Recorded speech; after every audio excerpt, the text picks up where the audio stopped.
God bless you. I hope that your week has been filled with good things. I hope you have chosen to look on the better side of things when they're not. Sometimes that's a challenge, I know, but it is one of those things that I believe we as the followers of Christ are all about. And so I just encourage you, no matter what's going on in your life, always find God in the picture and see where he's going and just ask him, Lord, what do you want from me in this situation? But I wanted to let you know also, next Sunday I won't be here. We'll have Michael Guzman. If you were back here with us back in September, Michael came. He's going to come share a few more things. This guy is so smart. I'm telling you, he's like off the charts just as far as smart, understanding theology, understanding the Lord, understanding the Bible, understanding churches. And so I'm excited to have him again. And it's so cool because he just lives down in Bandon. And he does a bunch of other things. He sort of pastors the small, like a home church, but he also works in, he maybe have said this before, I don't remember, but he works in, he's got like a boarding place. I think it's for pets and dogs and things like that, yeah. So he does a lot of that. It's a great way to interact with people. And he is also one of our associate or our assistant district pastors for our state. So he gets around to a lot of churches. He leads conferences. In fact, I was just at a conference with him about a little over a month ago where he was teaching a number of pastors from Oregon and from California. Just a really great guy. So he will be here next week. We are hoping to enjoy a little time up in Newport. We're hoping it won't be as rainy as it is sometimes around here. But either way, we're planning on just trusting the Lord and having a good time with a few of our grandkids and going on from there. We've been following in the book of Mark now for this is week 11 here. And as we're walking through the book of Mark, if you don't have any understanding of what Mark is called a gospel. It's one of 4 gospels, one of 3 that are called synoptic, which are very similar gospels. Similar stories, sometimes even the same wording in the stories. And in these stories, these gospel stories, it's really sort of an understanding of the life of Christ, at least the basic parts of the life of Christ. It's not a full annotated biography of any kind. It's the telling of Jesus' life so that people who read the rest of the Bible after that, the books that Paul wrote and others that Peter and others wrote, that they have an understanding of who Christ was. And in the early days, this was just common knowledge. The church talked about it all the time. But as the church progressed, and began to develop, and older generations of saints would die off and younger generations would come forward, they felt it was necessary to write this down. And so John Mark comes along. John Mark had been a disciple of Peter, so a follower with Peter. Peter's walking around the country preaching the gospel and preaching the word of God, and Mark learned from him. And so when Mark writes, he's writing the story that Peter would tell him. Peter, who spent 3 years with Jesus, walking around and learning and teaching and watching him heal and being a minister and all that. Mark, it's likely, as I've said before, it's probably the first gospel written. It's the simplest version of the gospel. So usually as things have been around a while, things get more complicated. So Luke comes along. He takes a lot of what Mark's written. He adds in some other stuff and some stuff that he's gathered, and he puts his story down. Matthew comes along. He adds in what Mark's got, and he takes a few other things that he's come up with and found, and he puts that together. And then John, who also spent time with Jesus, comes along, and he writes basically his own version many years after that. So we have these 4 gospels that are here that they're written. Mark is not only the first one, but it's the shortest. It's 16 chapters long. Now in 10 weeks, we've walked through about 10 of those chapters. We're going to be working in chapter 10 today, and there's a few chapters left. We got 4 lessons left after this, actually 3 lessons after this. And in those 3 lessons, we're going to cover chapters 11 through 16. Interesting point here, we have been moving fast to this. We're just hopping and skipping. Jesus has been all over around the Sea of Galilee. He's been up to the north. He's been up to the northeast. He's been across to the east side. He's been all around in that area. He's been every week we're somewhere else. And that's the way Mark presents it. For 10 chapters, it's like he's going. It's very fast, very happening, very, just exciting. And then in chapter 10, it's like he just slows down. And the last 6 chapters cover about 6 days of Jesus' life. In fact, they cover essentially the last 6 days of his life. So this morning as we begin, we're literally entering the last week of Jesus' life. It is Passover week, which Passover for the Jews was a huge holiday. It was the biggest day of the year. It was a holy day. And all the Jews from all around, it was their goal to always get to Jerusalem at the time of Passover. And there were celebrations that were going all week long. There was things going on. And kind of capped off at the end by the great big Passover dinner, Passover weekend, Passover Sabbath, all of that. So that's what Jesus is coming to. He's probably attended this his entire life. Certainly with his parents. We know that his parents took him there. We remember the time when he was 12, and for some reason they left, and he was still left behind for 3 days. Imagine losing your 12-year-old for 3 days. Some of you would be like, well, I'd like to see him at least every 3 days, but, he's just gone for those 3 days. So Jesus is coming in. The event that we're going to talk about today is probably occurring on the morning of what we would traditionally call Passover Sunday. Passover we'll talk about in a couple weeks or so, where Jesus comes in and they're laying out the red carpet, so to speak, the palm branches and the blankets, and they're praising him. It's the greatest, glorious day of Jesus' earthly life. And everybody's like, it's him, he's here finally. But we're not quite there. That's going to happen later on this same day, but we're not going to talk about that part today. So most of the time that Jesus was ministering, he spent, and we've talked about this, up in the north. Most of it was spent somewhere around the Sea of Galilee, the towns of Capernaum and other towns there. That's where Jesus has been. He's been doing miracles. He's been healing. He's been changing the weather patterns. He's been creating food. He's been casting out demons. He's been raising people from the dead. And you remember that in all of that, the crowds are just excited. They're following him everywhere. And every time they hear about him, they rush to him. Doesn't matter if he's been in a place he's never been to before. They've heard about him. And they want to see what this is all about. That's where he's been. But today, and for the rest of his life here, we're going to see he comes down to the south, down to the area in Judea called Jerusalem. It's a town, it's a city, the biggest city in Israel, biggest city in Judea called Jerusalem. It's where the capital is. It's where the temple is. It's where Jesus is going to be for the rest of his life here. Now, I'm imagining this is the last week of Jesus' life, and he makes it clear to us, at least the readers, and apparently to his disciples, that he knows what's going to happen. He knows what's going on. He knows this is it. This is the end. He's coming down here. His life is going to finish out here. We know now he's going to die on a cross. He's going to be raised again. They should know because he has told them. But he's coming down. He's walking there.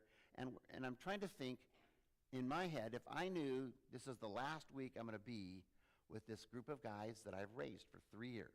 I've been with them. I've taught them. I've shared food with them. I've tried to change their world. And this is the last week I'm going to be with them. This is one of the last few times I'm going to be sitting with them. What is it that I would want to share with them? If I know I'm going to be gone in a week, I mean, imagine if you were getting your kids around and your grandkids, and you know you're going to be gone in a few hours or a few days. I mean, what would you want to share with them? If you have the capacity to do that, what would you want to tell them? What would you want to let them know? How would you want to impart part of your life into their life? How would you want to affirm the value that you see in them and the hope you have for their lives and the purpose that you have? And this is what I think Jesus is going with. So we read in Mark chapter 10, verse 32, it says, they were on their way up to Jerusalem. Now, I was thinking about that. If you were to, we got a map here. Let me put a map up. When we look at maps, it's sort of just inherent for us. If we're going to Portland or we're going to Eugene, we say, I'm going up to Portland, because on the map it's north, and north is on the map. It's kind of up for us. And if we're going to California, we go down to California, right? We don't say I'm going up to California. I mean, it doesn't make sense in any sense of the word. We don't say we're going to go up or down to Alaska. We're going up to Alaska. But yet, if you look on the map here, you can see Galilee is up at the north, and Jerusalem, where Jesus is traveling to, is in the south. So why does Mark say they were on their way up to Jerusalem? Well, that's because we're looking at it on a two-dimensional map. If you could see this in a three-dimensional, the area of Judea and up north of there is full of mountains. And Jerusalem itself is on one of the highest mountaintops. Not quite, but one of those highest mountains in that area. In fact, Jerusalem sits at about 2,500 feet above sea level. That's where it is, way up there. And then if you look where Jesus is coming from, the area of Jericho, Jericho is just the opposite. Jericho sits at about 800 feet below sea level. It's the lowest inhabited city in the world. 850 feet actually below sea level, way, way down there. Hence the reason there's a sea called the Dead Sea. Everything flows into it. Nothing flows out of it. It's very dead. And very few fish of any kind can live in this. So they're down here, 850 feet below, and they're about to travel up, literally, to Jerusalem, 2,500 feet above. That's almost 3,400 feet that they're going to be going up. In fact, I found this picture on the internet of the road. So this is the road going from from Jericho to Jerusalem. You can see it just keeps going up. In fact, what it does is it goes up, and then it goes down to a valley, and then it goes up higher and higher, and then it goes down to another valley, and then it goes up to Jerusalem. So there's a lot of up and down, but ultimately the path that you traverse is all up. So that's what they're doing. They're going up. And it says here, they were on their way up to Jerusalem with Jesus leading the way. Well, of course. He's the one. He's the leader. What does this mean? He's leading the way. In fact, if you read it literally, some of the translations say it differently. For example, the ESV says, Jesus was walking ahead of them. He's not just like here and then they're right behind him. He's out there. In the word infers some sort of a distance. He's out ahead of them. Why is that? Well, I don't know. Maybe it's because he's the Messiah. It's kind of hard to keep up with the Messiah. Or maybe, parents, you understand this. Sometimes you just need a break from the kids, right? Leave me alone. I'm going to the bathroom. I'm on the phone. And so maybe he's out there. But I think maybe the reason might be a little bit more intimate for Jesus. I think he's very aware of where he's going and the path that he's walking into and the future that he holds. They're back here, they're joking and laughing. It's Passover time. We're going to have a great old time. We're going to see these friends. We're going to meet together, have some coffee tomorrow morning, have lunch in the afternoon. It's going to be just kind of a great old time to get back to Jerusalem. That's not at all what he's thinking. He's got some serious things on his mind. He's thinking, are these guys ready? Have I shared with them everything that I need to? Are they going to be able to handle this? Are they going to be able to stand up to all this? All these kind of thoughts going through his head. And Luke, in his version of this story, he gives us this idea that Jesus' mind is set on something a little more serious. He writes it this way. As the time approached for him to be taken up to heaven, Jesus resolutely set out for Jerusalem. Now, at that time, he's clear back in Galilee.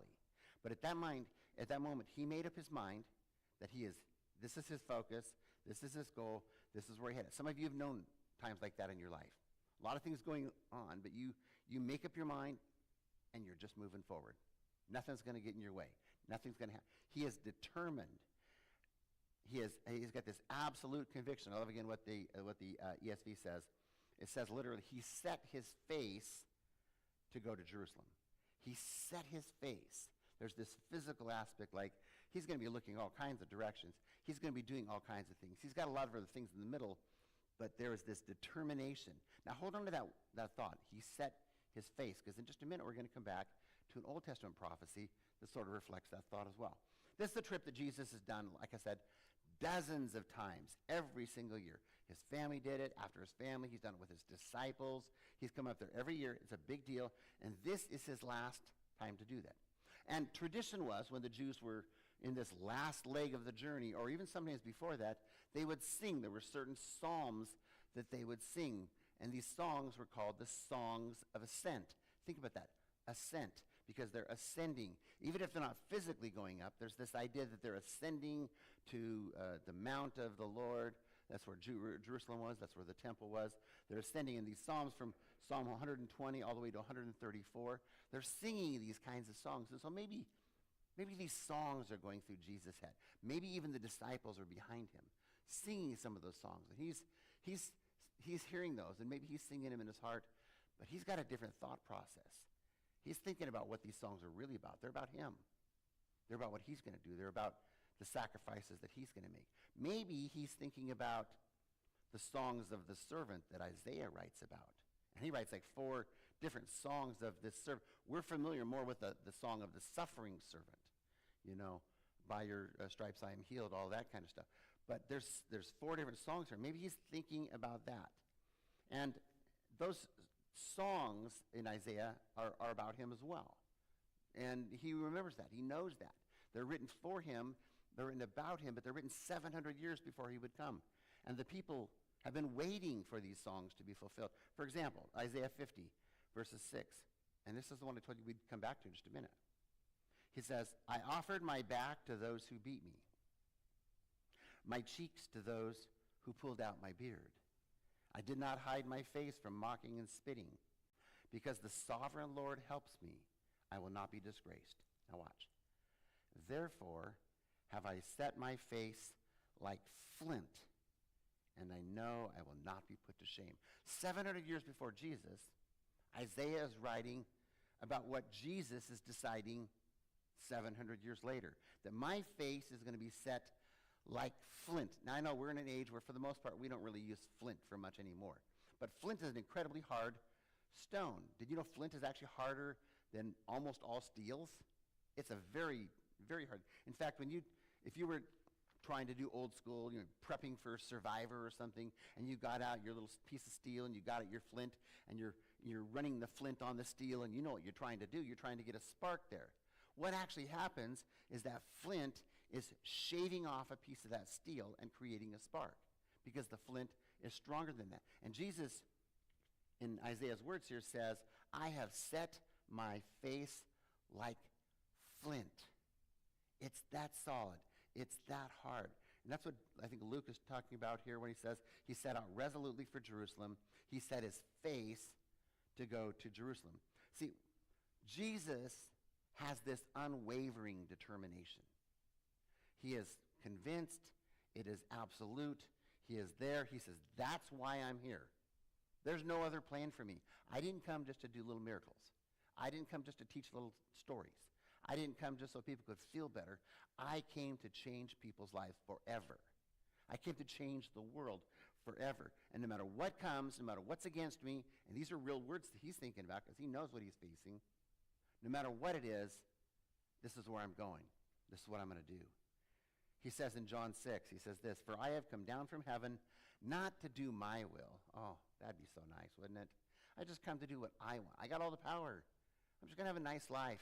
You want to be healed? Sure, you're healed. Just a great life. He says, no, I didn't come down to do my will, he says, but to do the will of him who sent me. That's what I'm here for. No matter what comes against me, no matter how painful it is, no matter how lonely I am, no matter what I have to face. Remember in the Lord's Prayer when he's teaching them, he says, this is how you should pray. He doesn't mean that to be a formula prayer, but he's saying these are the elements of the prayer life that you should have. Your kingdom come, Father. Your will be done. Not my will. Your will be done. Do you remember 4 days after he enters the city like he is this morning in this thing? 4 days after that, he's going to be up in a garden. Remember in the garden what he's going to say? He's going to say, Lord, if there's any way this whole thing could pass from me, that would be my choice. That's my will. But not my will, your will be done. It's always about what the Father wants from him. So it says he sets his face like flint. He is resolutely set with this unwavering determination to go to Jerusalem. Mark goes on. He says they were on their way up to Jerusalem with Jesus leading the way, and the disciples were astonished. There's something about his attitude, his demeanor, that's just astonishing to them. But it says, while those who followed were afraid. So whatever Jesus is doing, he's kind of got them at this position of unease. Why are they that way? Some kind of a feeling, some discomforting thought right there. They know there's been a lot of conflict in Jesus' life over the last few years, and more so as Jesus has progressed. A lot of people are following him for sure, but there's definitely a growing crowd of people who are against him, particularly those in religious leadership. But that was when they were back in Galilee. That was his territory. That's where they were from. Now they're down at the temple. This is the territory of the religious leaders, the Pharisees and the Sadducees and the Essenes, all these people that are coming down. This is their area now, and he's down here. There's been lots of conflict, but now they're going into the home of the beast, so to speak. And Jesus had this way of sort of saying some strange things, and he'd been really saying some strange things recently. In fact, in the last 3 chapters, he says some really strange things. He says this, they're all walking along. He's ahead. They're behind. He's thinking. They're a little uneasy. And then it says, again, he took the 12 aside. has this way. In the middle of, they're all having a good time. Hey, guys, gather around. I'm going to tell you something. It's meaningful. No, don't spoil the atmosphere. No, I got to tell you something.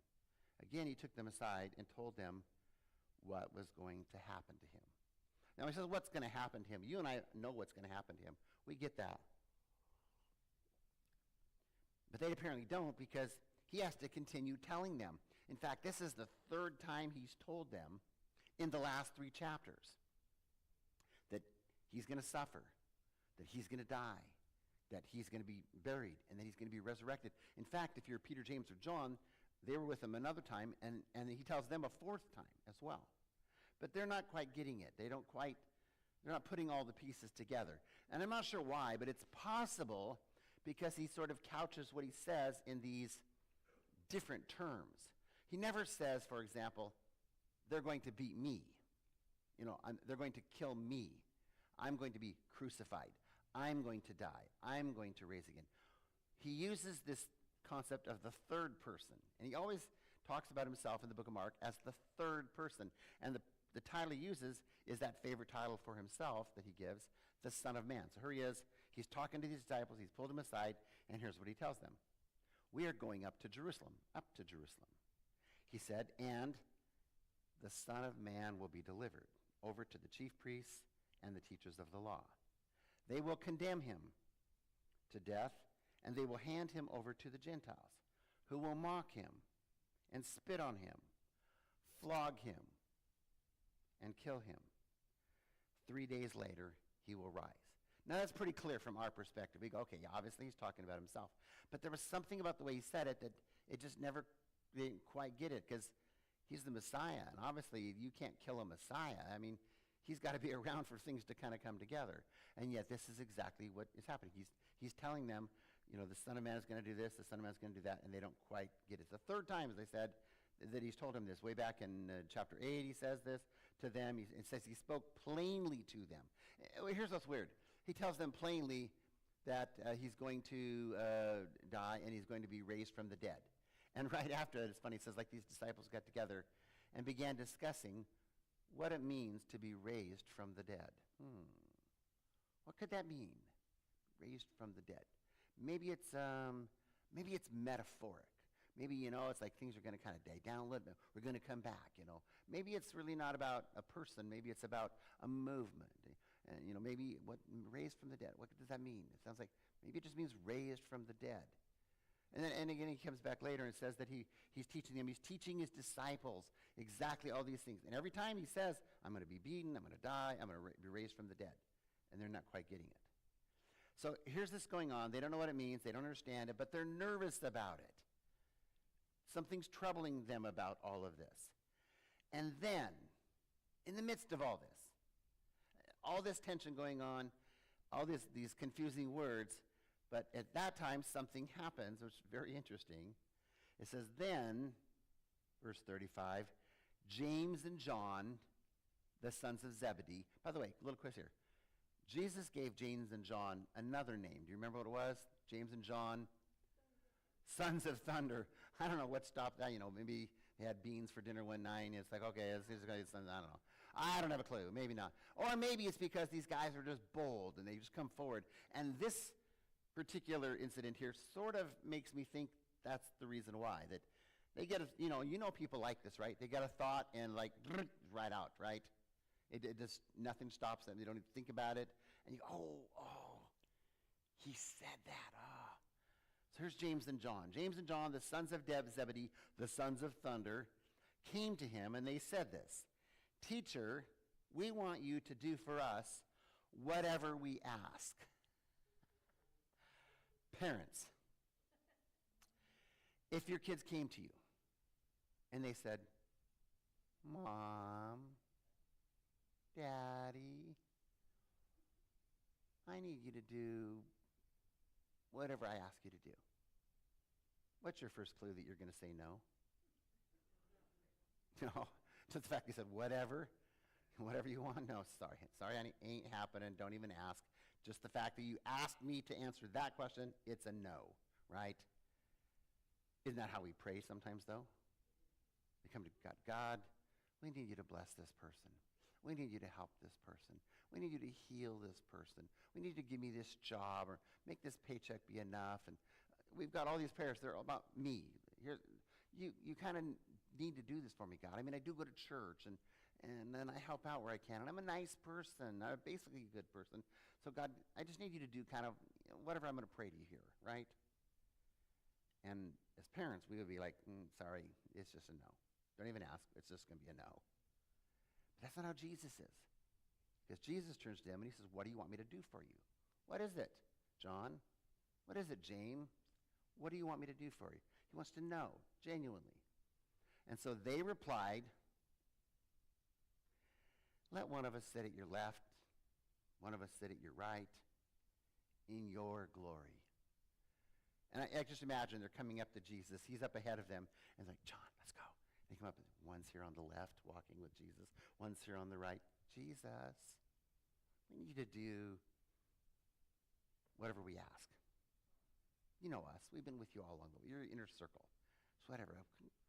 When you get to your glory, which, by the way, remember when they enter Jerusalem and all the palm fronds come out? I mean, that's a glorious situation. The disciples had to have been incredibly hopeful. It's like, we're here. We've made it. We're like the Beatles in Jerusalem, you know? Everybody's out here. Hey, we're the disciples. And so, Jesus, when you get in your glory, I mean, the real glory, can we just be there? We've been faithful to you. Can we be on the left and the right? And they're probably trying to get in early because they sense, things are getting better. We better get here before the other disciples get here. They knew what glory was. They'd seen glory before. They'd seen Herod as they were younger, Herod the Great in all his glory, his buildings, his soldiers, his palaces, even the temple. They'd seen his kids come forward and all the glory down in Judea, up in Galilee, everywhere they were. The Herods were everywhere, all their glory. Pontius Pilate, they'd seen his glory. Caesar, they'd seen his glory. The glory of Rome, they'd seen all that.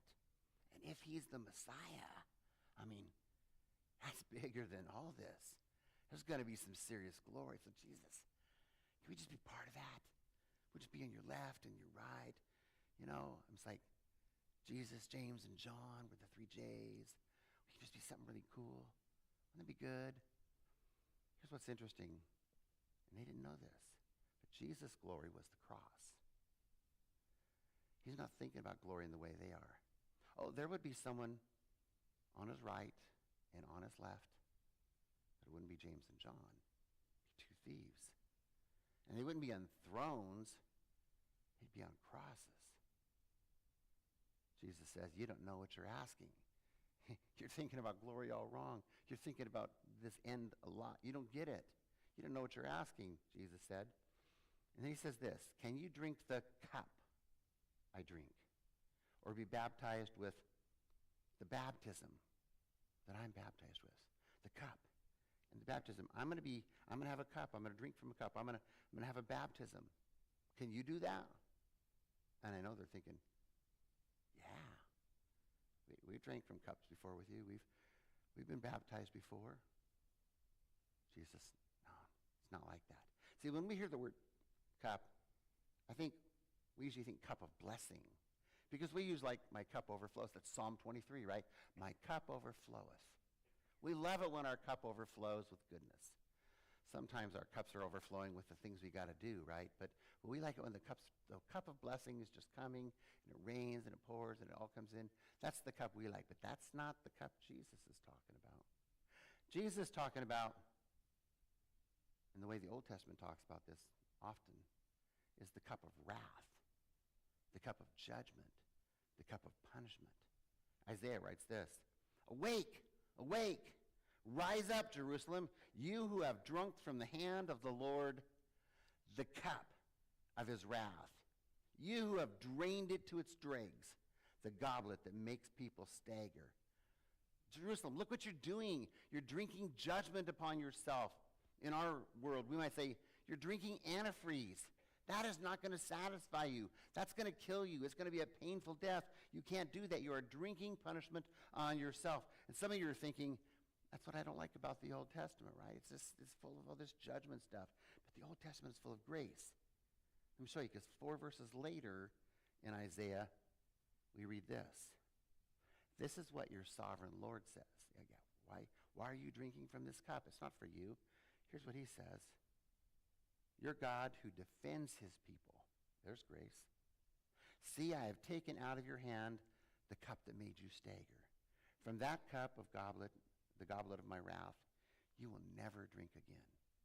Yeah, you're forcing yourself to drink from this cup that's painful. But God comes along and says, I'm your protector. Stop it. Put that down. Be like if any of you came in and you saw your kids pouring a cup of Drano. You're like, why don't you try that? See how you like that. No, you got to get out of here.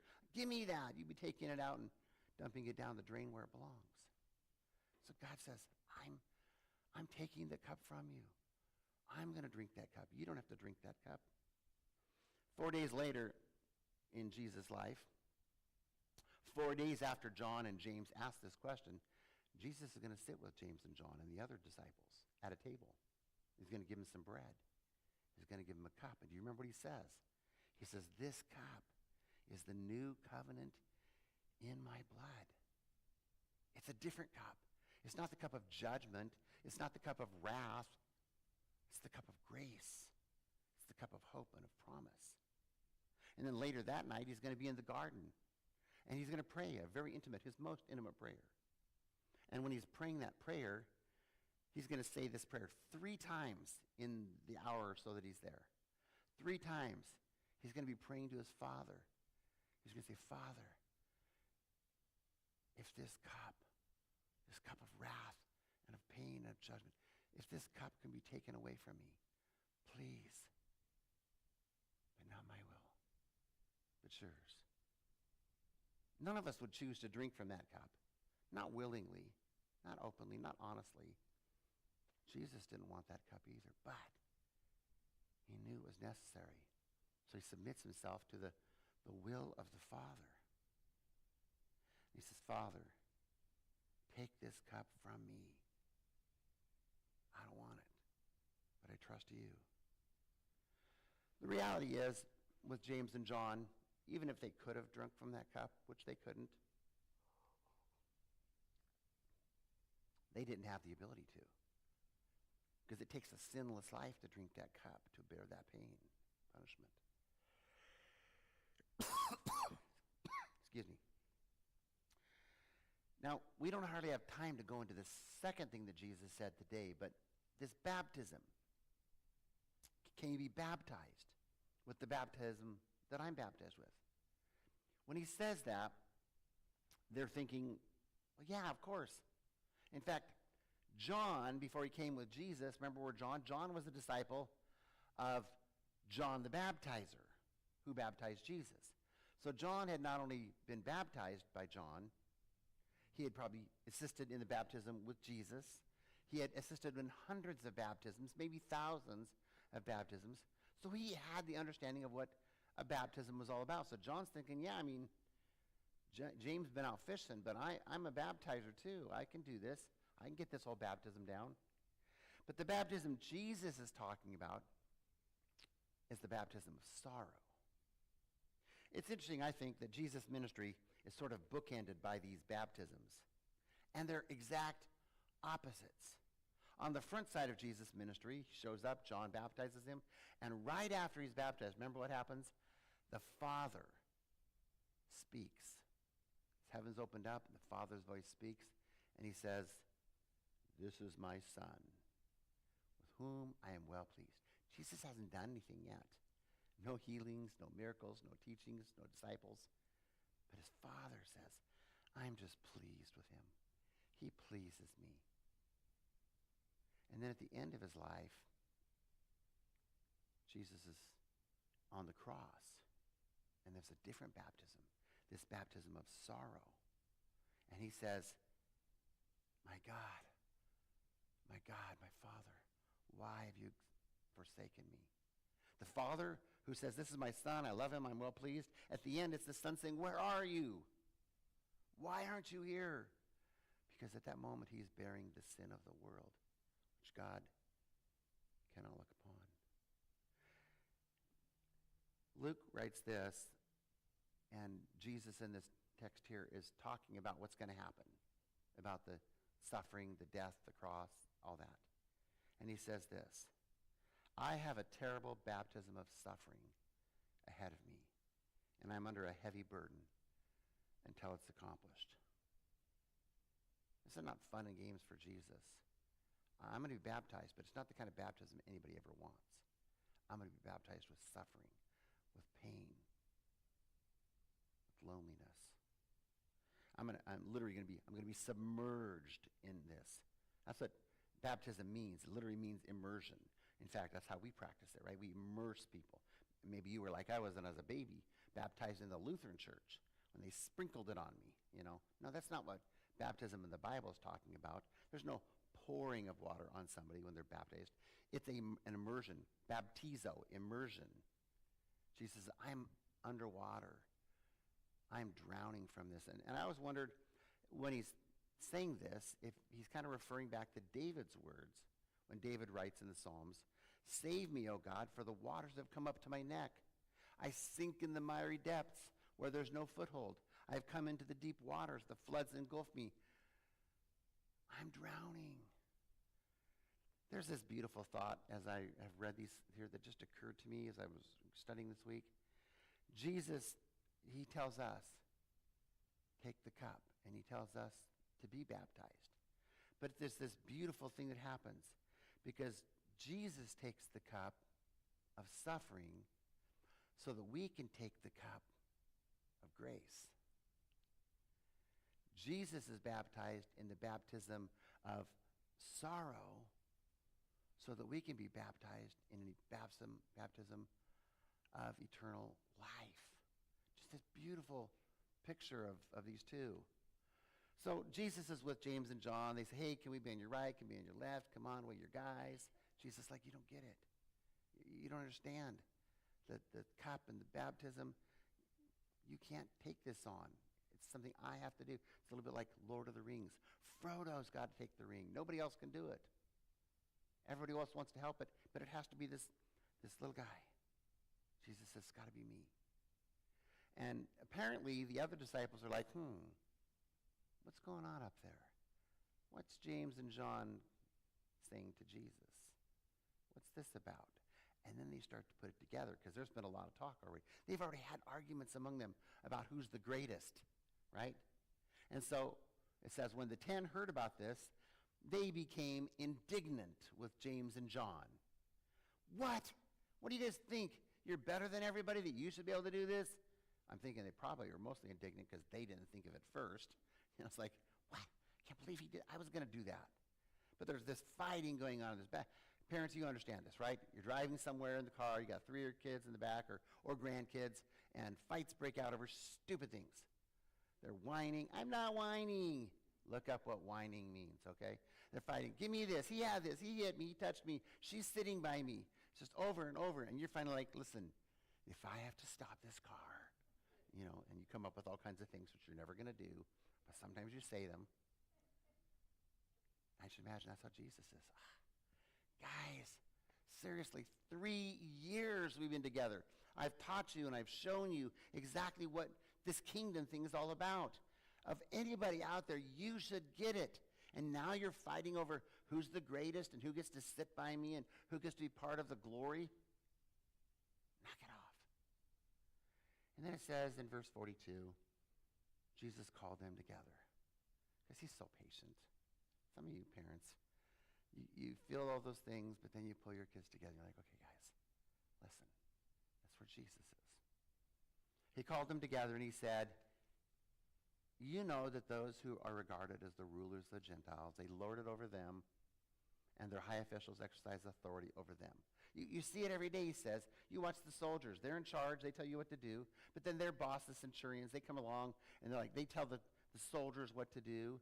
And then it just keeps going up, and it gets up. Finally, there's the Caesar, the emperor at the top, and he's the one who's in charge. He tells everybody what to do. You get that. That's how it works. It works that way here. We have bosses. They have bosses. They have more bosses. And then you get outside of that, and those bosses have different bosses who don't work for them. There's tax people. There's politicians. There's presidents, there's global leaders, there's other people who are threatening us. There's always somebody over somebody else. There's never anybody who has absolute authority. Somebody's always got someone else. And Jesus says, you know it, you get it, it's all there. You know how it works. And then he gives them 4 words. And these 4 words are powerful. And I think they're not just for the disciples. I think they're for us. I think when Jesus says them, he says, listen, I want all of you here and people reading later, people who understand later, I want you to understand this. This is at the heart of who you are and who you are not. 4 words. He says, not so with you. Yeah, you know how they are. That's how it works out there. Not so with you. They lord it over one another. They like to be great. They like to be in charge. They like to be top dog and number one and the things the world rotates around. Not so with you. You're called to be different. You're called to be different than the rest of the world. You're called to see differently. You're called to understand differently. You're called to think differently and talk differently. You're called to have different values. You're called to live differently. You're called to love differently. Everything about you is not like them. It's not so with you. And then he reminds them of something that he has taught them from the beginning. He's been saying this from the beginning. He just brings it back again. He says in verse 43, instead, whoever wants to be great among you must be your servant. And whoever wants to be first must be the slave of all. That's not what they were doing.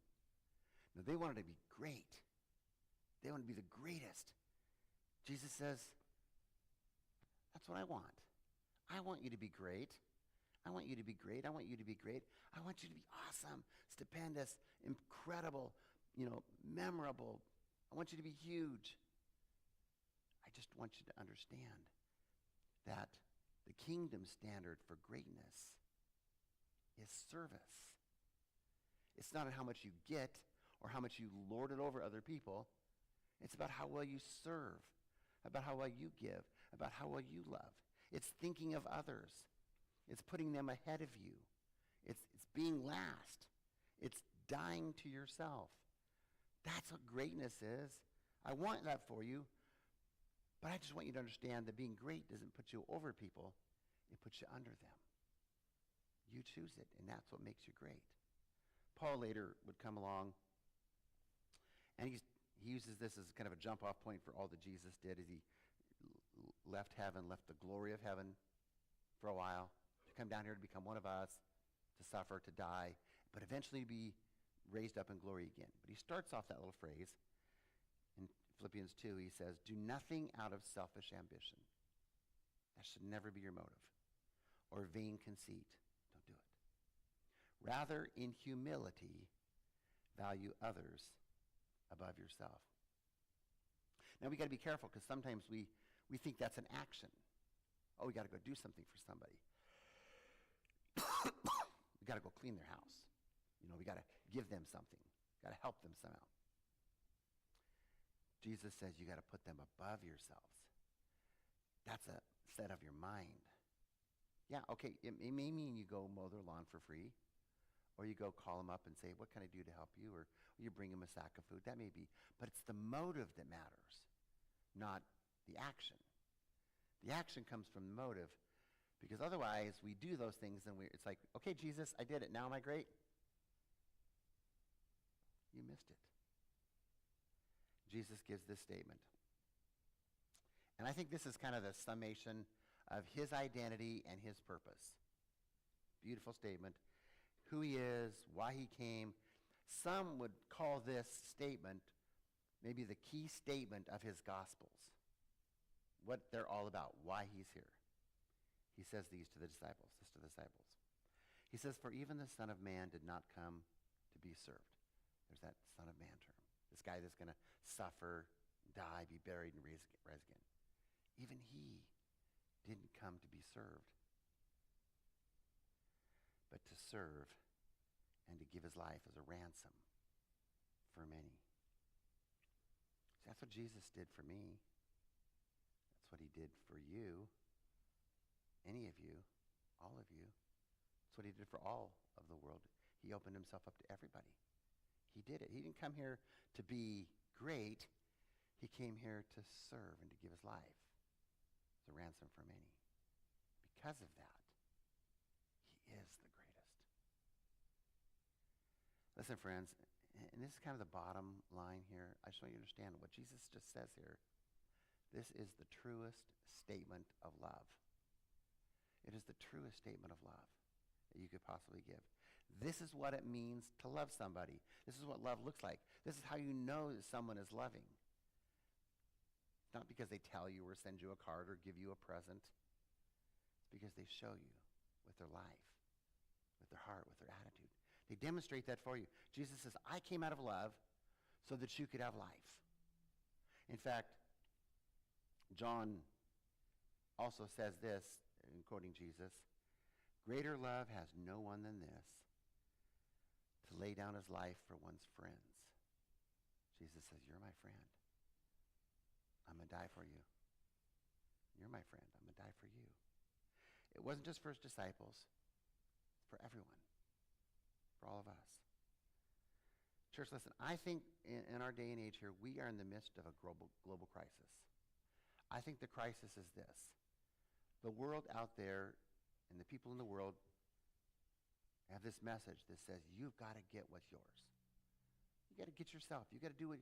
And it's there everywhere. If you get hurt and you talk to your friends, if I was a betting man, I would bet your friends are going to say to you, you don't deserve that. You need to appeal that. You need to, fight for that. You need to get that. You have a right to this. He can't treat you that way. She can't treat you that way. You deserve better. We are in this world, and we've been taught that we're in this world to get the most that we can for ourselves. That's the global crisis. Everybody out there, this is not a political thing. It's not a Republican thing or a Democrat thing.